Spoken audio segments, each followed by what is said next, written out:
Terletak di antara Makkah dan Musdalifah, Mina yang adanya di sebelah timur kota Mekah menjadi tempat yang didatangi jemaah haji setiap tahun untuk melaksanakan lempar jumroh. Mina juga menjadi tempat peristirahatan jemaah haji sebelum wukuf di Arafah. Tanah Mina ternyata memiliki sejumlah keistimewaan pemirsa. Apa saja keistimewaan di Tanah Mina? Kita akan berbincang bersama pembimbing Haji Multazam Utama, Habib Ubaidillah Al-Hasani. Assalamualaikum warahmatullahi wabarakatuh. Waalaikumsalam warahmatullah.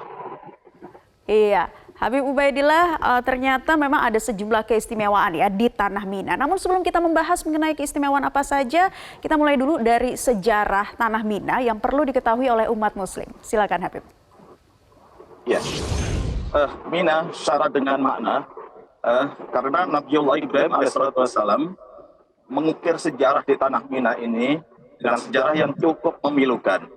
Barangkali untuk orang-orang sekarang tak terbayangkan kalau seandainya mendapatkan perintah dari Allah yang cukup berat dan sulit untuk dilaksanakan sebagai manusia lumrah atau sebagai manusia biasa.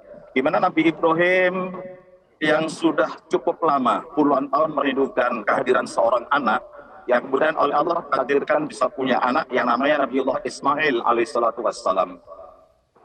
Di saat lucu-lucunya istilah orang Jawa, karena menginjak remaja, mendapatkan perintah dari Allah untuk membuktikan ketaatan, ketakwaan dan kesetiaan Nabi Ibrahim alaihissalam kepada Allah Subhanahu wa taala. Tidak tanggung-tanggung oleh Allah diperintahkan tidak berkorban dengan menyembelih kambing, tapi menyembelih anak yang sangat-sangat dirindukan kehadirannya dan sangat-sangat tersayang, sangat-sangat dan sangat-sangat tercinta. Nabi Ibrahim apakah ini benar-benar perintah dari Allah? Dan Nabi Ibrahim minta pendapat pada anak tercintanya Nabi Ismail. Di luar dugaan, ternyata Nabi Ismail walaupun masih kecil, tetapi punya keteguhan iman yang luar biasa. Meyakinkan kepada bapaknya, Nabiullah Ibrahim, bahwa itu adalah benar-benar perintah dari Allah. Dan Nabi Ismail memasrahkan dirinya untuk disembelih sebagai bukti ketaatan pada Allah Subhanahu wa taala. Dan dilakukanlah oleh Nabi Ibrahim. Nabi Ismail diajak berangkat dari Mekah karena tempat tinggalnya di seputar Ka'bah, kemudian menuju ke Mina. Di Jumroh Aqobah yang sekarang menjadi Jumroh Aqobah, Nabi Ismail akan disembelih di tempat itu, kemudian iblis muncul di tempat itu. Nabi Ibrahim dibodoh-bodohkan oleh iblis. Seorang manusia yang tidak tahu diri, anak tersayang tercinta harus disembelih. Tetapi Nabi Ibrahim dan Ismail sepakat tetap mengindahkan perintah dari Allah itu. Kemudian dilemparlah iblis saat itu. Kemudian Nabi Ibrahim berpindah ke Jumroh Wusta. Muncul lagi iblis menggoda. Kemudian dilempar lagi oleh Nabi Ibrahim. Baik, Masya Allah. Jadi terakhir yaitu di Jumroh Ula, muncul lagi iblis di tempat itu untuk menggoda dan menggagalkan kesetiaan Nabi Ibrahim dan Nabi Ismail kepada Allah Subhanahu wa taala. Namun tetap sepakat beliau berdua untuk mentaati perintah dari Allah. Namun Allah tidak akan pernah menyia-nyiakan pada hambanya. Tidak mungkin seorang anak kemudian disembelih. Hanya menguji ketaatan dan kesetiaan. Ketika Nabi Ibrahim sudah ditelankan dan akan disembelih, maka kata Allah, cukup Ibrahim, kamu sudah menunjukkan ketaatanmu kepadaku. Maka diganti oleh Allah dengan seekor kambing, dan seekor kambing itu disembelih di tempat itu. Itulah yang sekarang menjadi syariat, bahwa jamaah haji yang melaksanakan ibadah haji setelah Arafah, kemudian ada kewajiban untuk mabit di Mina dan melempar 3 jumroh, Ula, Wusta, dan Aqobah. Ini adalah dalam rangka nampak kilas perjalanan Nabi Ibrahim yang ketika itu melempar iblis yang menggodanya, menggagalkan ketaatannya kepada Allah, melontar 3 jumroh, Ula, Wusta, dan Aqobah. Baik.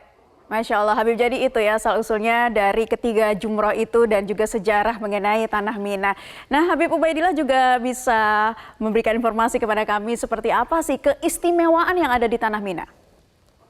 Ya, melempar 3 jamarot Yang jelas yang sekarang sudah menjadi syariat ibadah haji.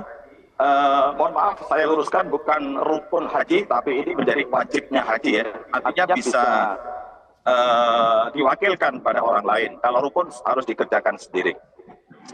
Keistimewaan melempar jumroh sekarang ini karena sudah menjadi syariat, sudah menjadi ibadah, bagian dari wajibnya haji, maka 7 butir batu setiap jamarat yang dilemparkan, 1 butir itu bisa menghilangkan dosa besar. Termasuk dosa besar ada 7 dosa besar, dosa yang merusak, mubiqat kalau istilah dalam hadisnya, yang merusak amal, itu bisa dihapus dengan melempar 3 jumroh itu. Salah satunya adalah sihir, bahkan perbuatan syirik yang kemudian ditobati, maka juga bisa dihapus oleh Allah, diampuni oleh Allah dengan melempar jumroh itu. Masya Allah. Ya Habib, apa saja doa-doa yang seharusnya jemaah haji panjatkan di sana agar juga bisa mendapatkan keistimewaan kembali bisa berkunjung ke Tanah Mina? Ya, tentunya berdoa di tempat-tempat mustajabah atau saat-saat mustajabah, doa apapun yang tentunya menjadi kebutuhan manusia pada umumnya harus dilantunkan. Namun yang terpenting adalah agar oleh Allah ditetapkan dalam keimanan, yaitu dengan doa Rabbana la tuzigh qulubana ba'da idh hadaytana wa hab lana min ladunka rahmah innaka antal wahhab, atau ya muqallibal qulub tsabbit qalbi ala dinik. Ditetapkan keimanan sampai akhir hayat itu adalah merupakan peparing atau anugerah kenikmatan dari Allah yang tiada bandingnya, tiada nilainya. Karena dengan tetap iman sampai akhir hayat, beribadah hatta ya'tiyakal yakin, maka yakin bahwa fid dunya hasanah wa fil akhirati hasanah menjadi kenyataan. Baik, itu dari doa-doa yang seharusnya bisa dipanjatkan kembali dan semoga semua jemaah haji juga bisa kembali menjadi haji yang mabrur. Terima kasih pembimbing Haji Multazam Utama Habib Ubaidillah Al-Hasani sudah bergabung di kesempatan perjalanan suci kali ini. Selamat kembali melanjutkan ibadah Habib.